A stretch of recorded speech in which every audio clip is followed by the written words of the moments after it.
James Helder, iPhone TV, MTK Global. With me, I've got none other than Kid Galahad and a full house as well. Good to be here in the household of Galahad. What's happening? I'm good, thank you, James. How are you? I'm very well. I'm very well. Looking well.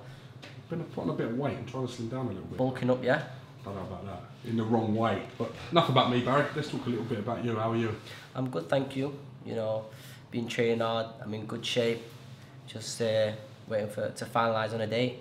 Not scheduled to fight at the moment, but as you mentioned, you look in good nick.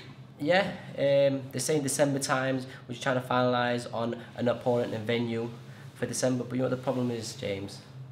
About this featherweight division. You see this here? Sure. See this here, James? You know what this is? What is it? This is the featherweight's bum hole twitching. Every time Kid Gallahad's name gets mentioned, people's bums start twitching. We're blessed with the featherweights. A bit like when Cougar Cassius went heavy D put it on him. Now, that is one fight that we are waiting to see. His bum hole was twitching like that, weren't it, Coog? Would you pay to watch Cougar fight heavy D, would you, genuinely? Yeah! I'll 100% pay. It's going to be a great night. I'm expecting big things from you, Cougar. Come and do a full camp. You can stay in my room. Galahad. Stay in the If Galahad. Cougar didn't fight heavy D Champions after champion. being called out by him, would you think less of him? I would. I won't do an interview with him ever again. Because he's a bottle job. So he's basically got to do it, and Yeah. he's not getting away from this. You have to, mate. Are you fighting on a bill, James? I've done my. We're gonna have to find you an opponent, James. Yeah, exactly. What weight? What you walking around at you? About 13.5 stone. How about we put you in Nas? Listen, Oi, I don't know about let me that. just tell you I something. don't know about that. I got about 10 stone on you. Should we pan on Naz? I don't know about that. What do you reckon, Naz? What are you weighing? I got about 10 stone on you. Mate, if Naz can get down to 14 stone, we'll have it. Ooh. That's a target. We might potentially have to save chop his life. We might potentially. I'll have to chop off his leg or something. Let's talk about the featherweight division as it stands at the moment. Yeah. It's a very exciting time. We've got some great featherweights in this country and in the United States. Where do you see yourself at the moment in the mix? In the mix, I see myself as the number one, to be fair, because nobody wants to fight Kid Galahad, James. Nobody wants anything to do with me. You know, I'm the most avoided featherweight in the world.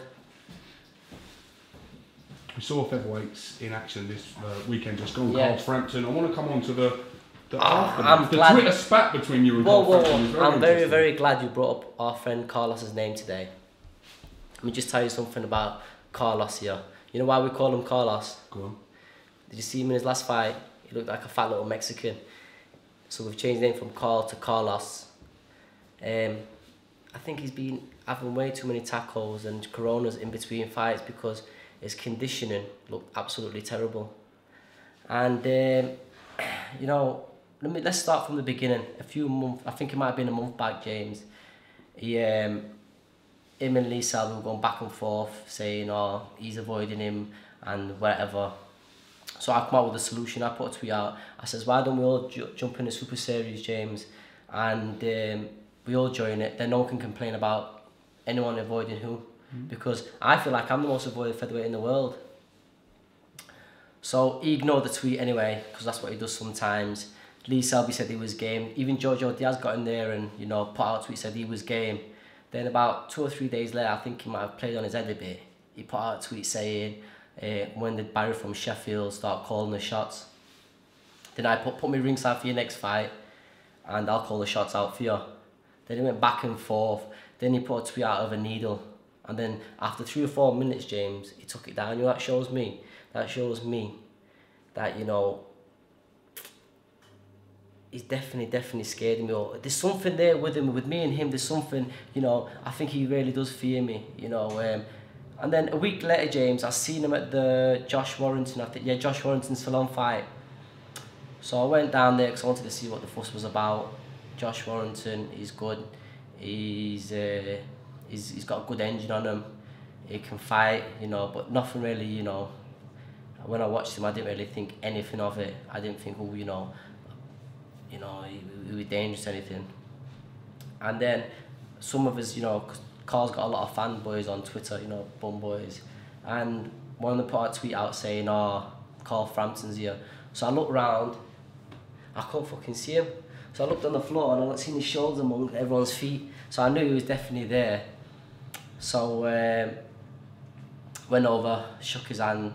He had some media obligations, and you know, at the end of the day, you gotta respect his media obligations. Let him do his thing, and then, you know, when I was talking to him, he sized me up. Like, you know, when you won't understand because you're not a fighter, but when fighters see each other, they size each other up.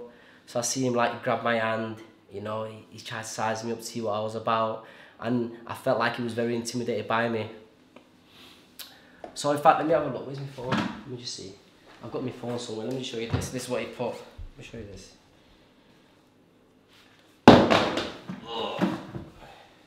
New screen for Barry. Let me just show you this, James. Go on.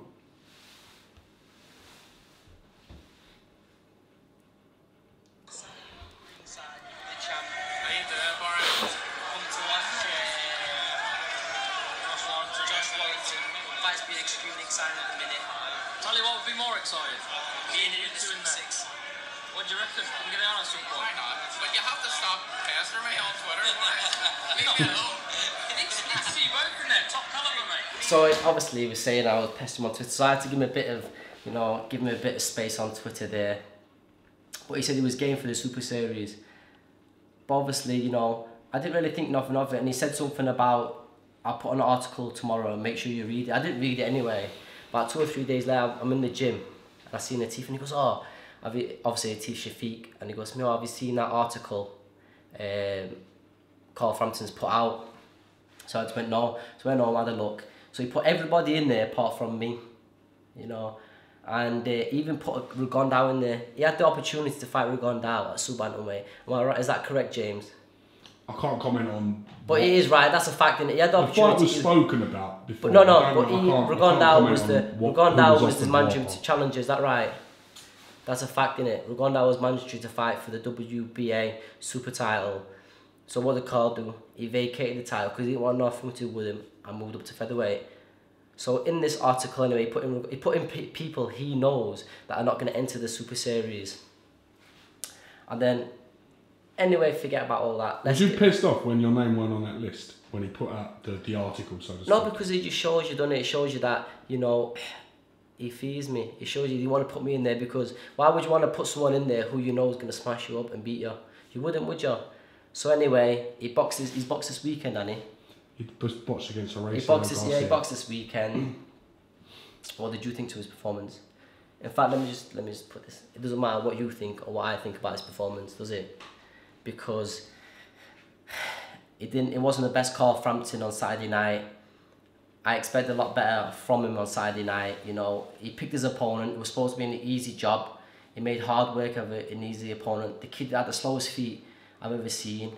The kid was tough, but you know, realistically, he should have gone in there and banged this kid out. He did 10 rounds with him, had a life and death with him.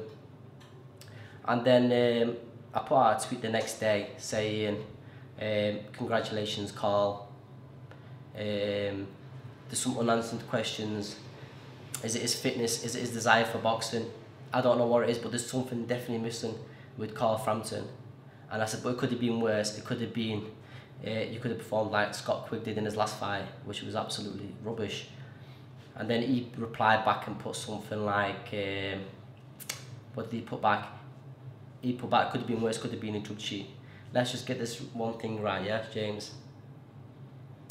Yes, I have been banned.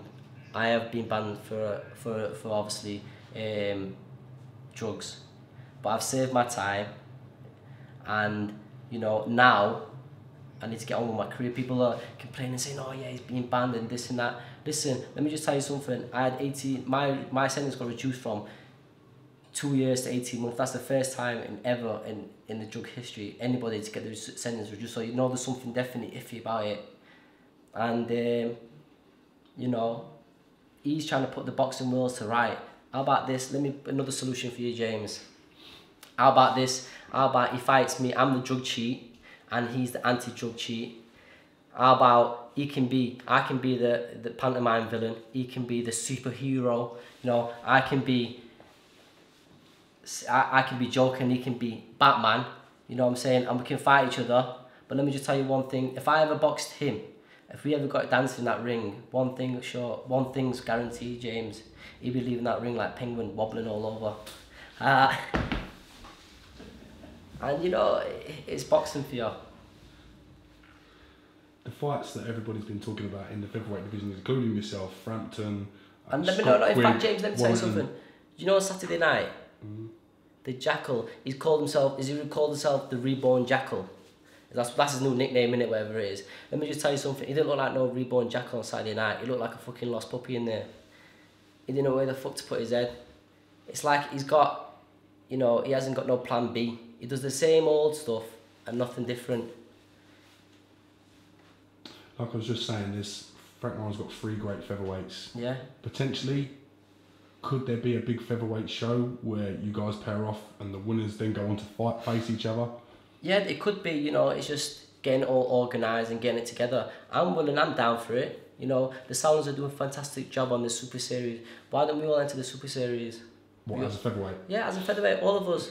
Why the best man will win, and that's Kid Galahad. But nobody, the thing is, James, it's very hard to get anybody in the ring with Kid Galahad. People are very scared. If you had a choice to fight either Scott Quigg, Carl Frampton, Warrington, Gary Russell Jr., who would be your first choice? A warm-up fight would be obviously Scott Quigg, because he's absolutely rubbish. Squiggly, you know, he fights with his face. I personally don't believe he'd even go past 6 rounds with me. And then I'd step up a bit and fight Carl Frampton. And I know definitely Carl Frampton, I'd probably stop him late. After 6 rounds, looking at his last performance, he's not looking very good. You know, I'd question his desire in boxing. I think he's fell out of love with boxing. I don't think he wants to be in there anymore. I think he's probably got another 12 months to 16 months, you know, and I think he'll be out of boxing. I want to talk and ask your thoughts on Amir Khan going into the jungle. Yeah. What are your thoughts on that? I think it's pathetic. I don't know why he's gone in there.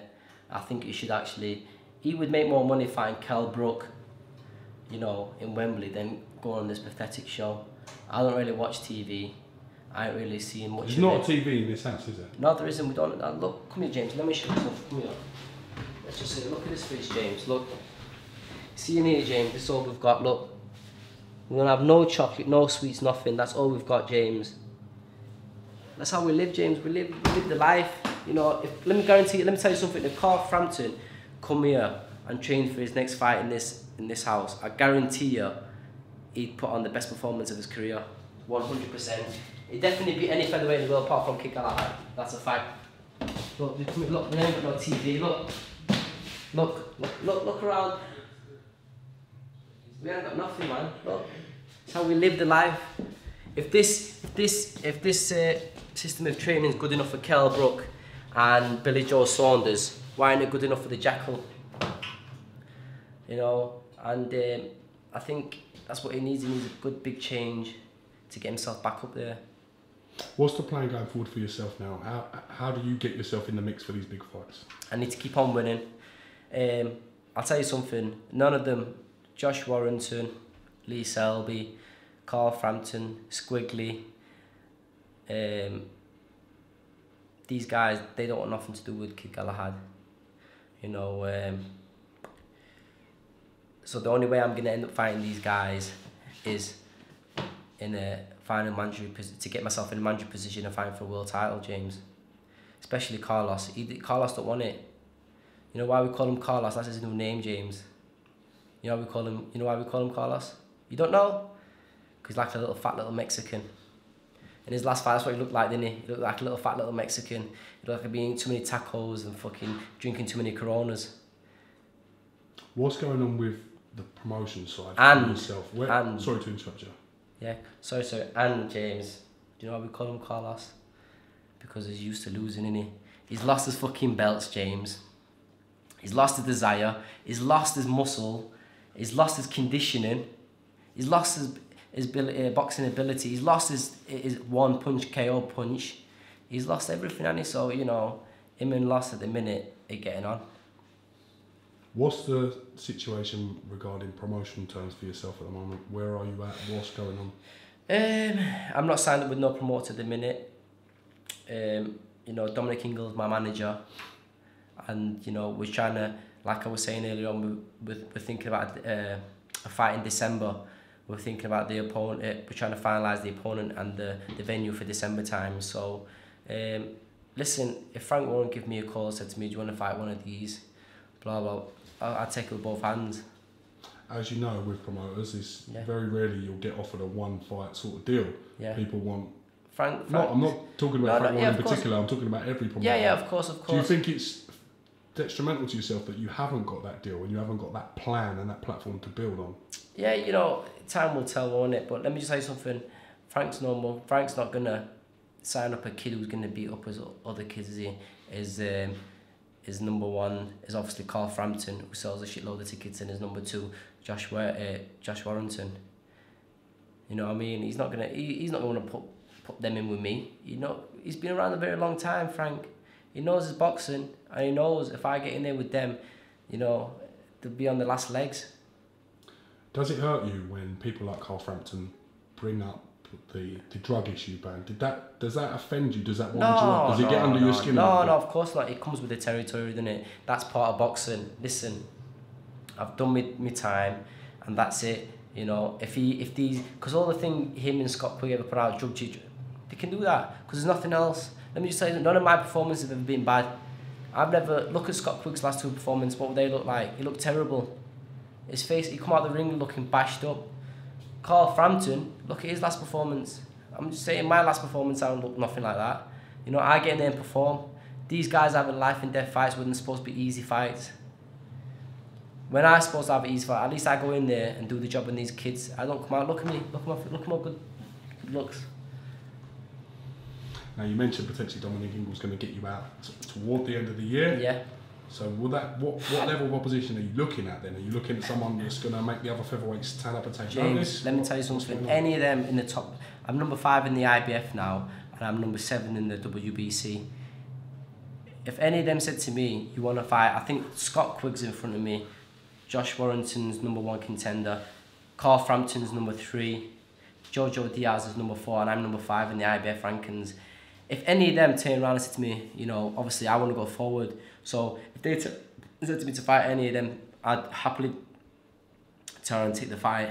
I know I'm the best featherweight in the world, so it's just trying to get an opponent for kick. They don't. Whenever my name gets mentioned, like I was saying, people's bums start twitching.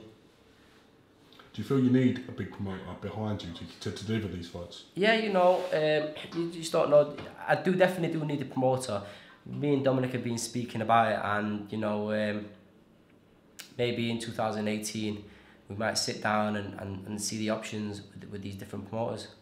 If you're not getting the big fights, would you consider going into I'm a Celebrity, get me out of it? I'd never go in a. Why are you so against it? I just don't like that stuff. I don't know why Khan's even in there. It's Khan's.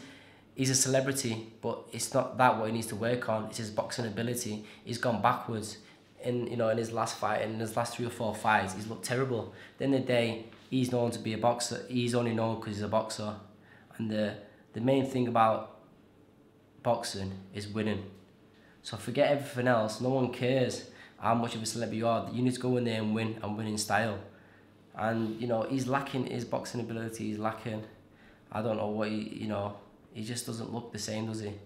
He needs to stop, jumping on these celebrity shows and stuff like that, and start getting down to his training and getting back in shape and thinking about what got him to where he got in the beginning. Do you think we'll ever see Brooke Khan? Do you think that ship's sailed? Or do you think the fight will happen? I do, James. I think hopefully 2018 the fight will get done. But Khan, if he gets in the ring with Kell, I don't think he'll be the same again. I think Kell will ruin him. I think that fight there would give Kell, he's so motivated to smash this kid in. You see the best Kell Brook ever. And I know Khan don't live the life. And if they ever got in the ring, I think Kell will definitely 100%. I'd put money on it to Kell to stop him inside 6.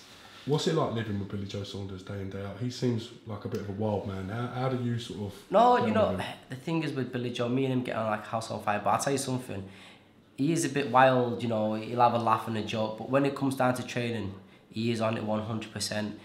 He's focused, he's determined.